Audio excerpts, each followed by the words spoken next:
росіяни де стоять? Можуть таке. Ну, з цього боку йдуть. Украина бережет жизни каждого человека, каждого военного. Поэтому вместо автомата мне дали фотокамеру, потому что война на информационном фронте, которую я занимаю в рядах Збройных сил Украины, она не менее важна, чем война с автоматом непосредственно на передовой. Ми завжди обирали собі владу самі. Я був в перших рядах мобілізованих іменно добровольців.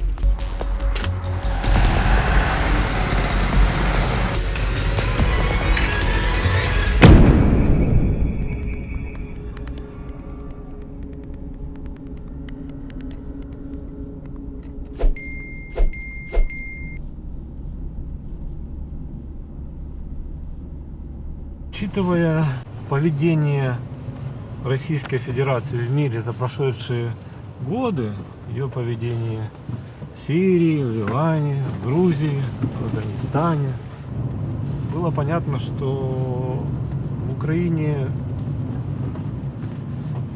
все эти 8 лет, то, что война идет, но на том месте не успокоится. Рано или поздно они захотят пойти дальше. Крыма им будет мало. أوليغ بالتشيك مواطن أوكراني يعمل في الأساس بمجال التصوير. ما حصل لوطنه جعله يريد أن يفعل شيئا بأي شكل من الأشكال للمساعدة في طرد الروس من أرضهم. هو من العاصمة كييف، لم يكن يملك شيئا ولا حتى خبرة عسكرية، لكنه صار يبحث عن سبيل للانخراط في الجيش دعما للقوات الأوكرانية. قصة أوليغ تمثل قصة كثيرين من الأوكرانيين الذين ألمهم وجع بلادهم جراء الحرب. Попрощался со всеми на самом деле, потому что настроение было такое, что я не собирался возвращаться в принципе.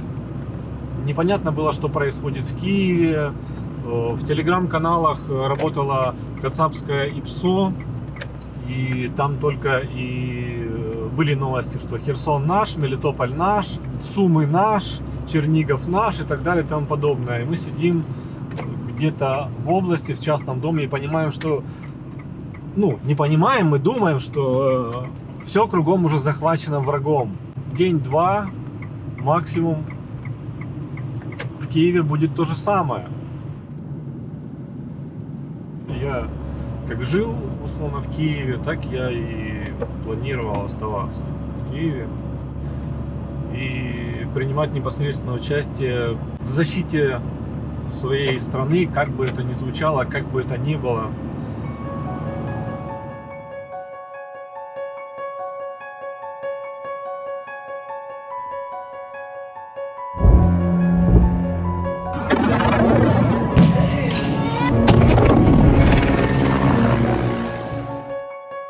Очень необычно было видеть пустой Киев с бронетехникой, которую я до этого в жизни никогда не видел. Полиция, отсутствие правил дорожного движения, неработающие светофоры, пустые дороги. Я доехал в этот военкомат, там была огромнейшая очередь из добровольцев, просто огромнейшая, и с каждой минутой люди подходили. Посидел, подождал, все ходили на меня, смотрели, что с тобой делать. На фронт тебя не отправишь, опыта нет.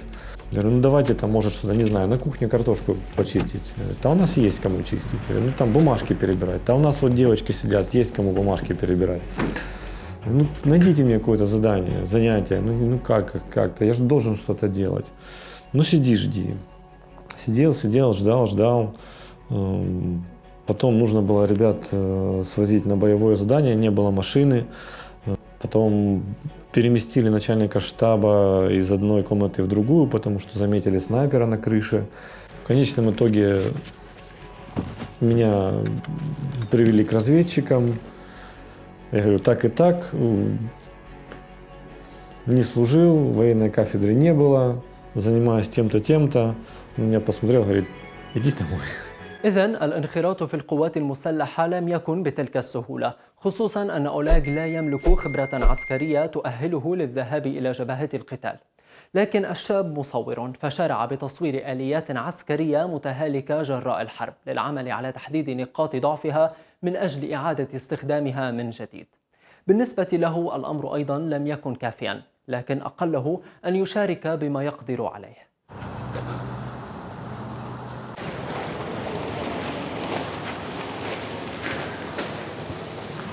Сегодня я снимаю для проекта «Тачка на тракачку». Это такой совместный проект предпринимателей и сил территориальной обороны Збройных сил Украины. Смысл его заключается в том, что починить такой грузовик намного дешевле, чем купить его новый для фронта. Так вот, сегодня мне нужно отснять ее внешний вид, дефекты. В каком виде она приехала? Разбитая, ржавая, помятая, где-то с отсутствующими какими-то деталями и так далее. И через 2 недели, когда она починится, покрасится, я приеду еще раз и еще раз сниму, чтобы потом выставить фотоотчет для людей, которые будут донатить на ремонт этих машин, чтобы выставить фотоотчет, как было и как стало, до и после. Смотри, печать, видишь? Консервации. И вот эти все хранящиеся бесхозные поломанные машины снимаются с хранения, отправляются на волонтерские СТО, где ребята их приводят до ума, чинят, красят. И эти машины будут служить на нашу перемогу. А не стоять. Красота.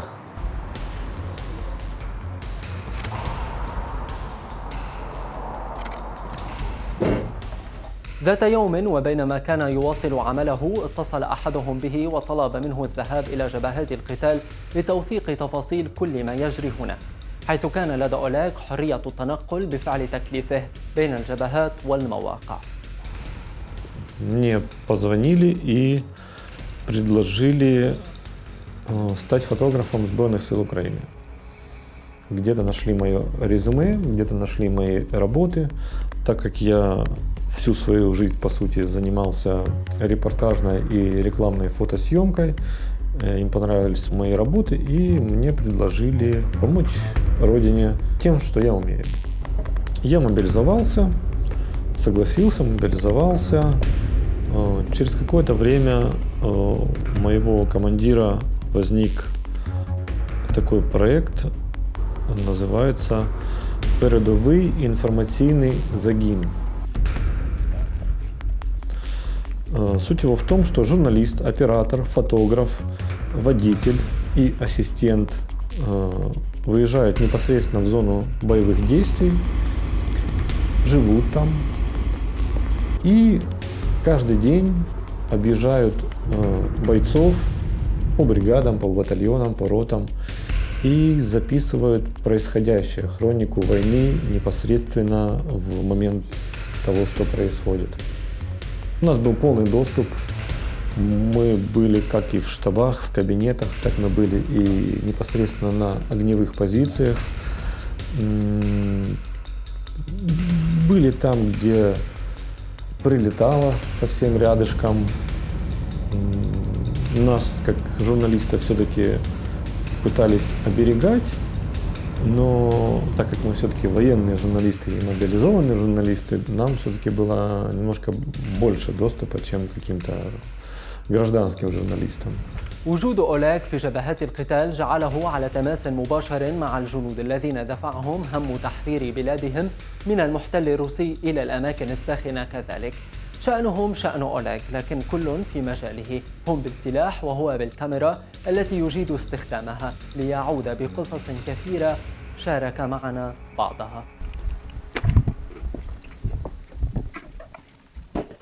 Проходьте сюди. Тут бойниці, вони на 3 напрямках у нас. Основний напрямок це зі сторони Белгорода. А росіяни де стоять? Можуть піти. Вони з цього боку йдуть. От так, дальня посадка, і аж за дальньою посадкою в ту сторону вони заходяться.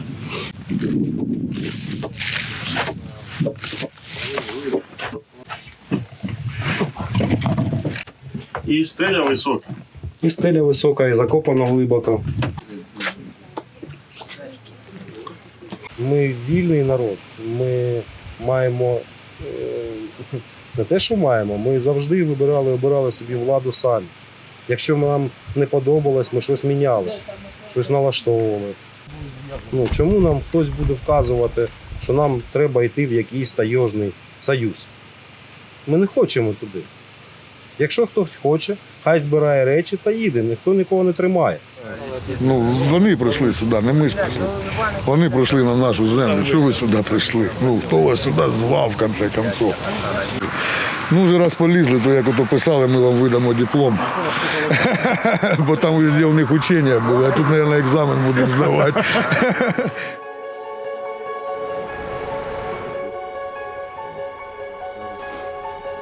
Сейчас я вам покажу парочку фото из Харькова. К сожалению, у нас нет света, потому что Русня обстреляла иранскими дронами нашу энергетику, и большую часть времени мы сидим без света, но выкручиваемся как можем. Эти все фото сняты в реальных живых боевых позициях. Мы приезжали непосредственно к ним и снимали там. Морской пехотинец тоже.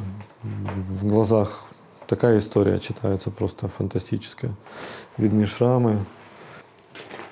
Это кузнечик. Словил его на перекуре в конце дня уже.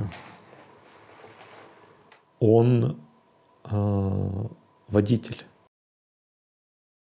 Он непосредственно возит пушку С-60, если я не ошибаюсь, на боевые задания, выезжает с ней, ребята отстреливаются, и он их забирает. Он изумительно водит эту машину механическую, с помощью костыля нажимает на педаль газа, и с помощью одной ноги настолько виртуозно управляет этой машиной. Он меня катал. Я вам скажу, немногие профессиональные водители с двумя ногами так делают, как он это делал. Просто там полицейский разворот на огромном кразе, это было что-то.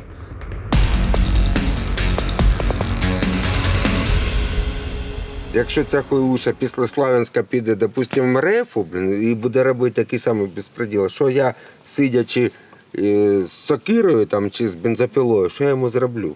Ну так. Вони ж мене просто унічтожать. Ладно мене, а дружину, сім'ю. І як я буду на це дивитись? Що мені тоді робити? Я був в перших рядах мобілізованих іменно добровольців.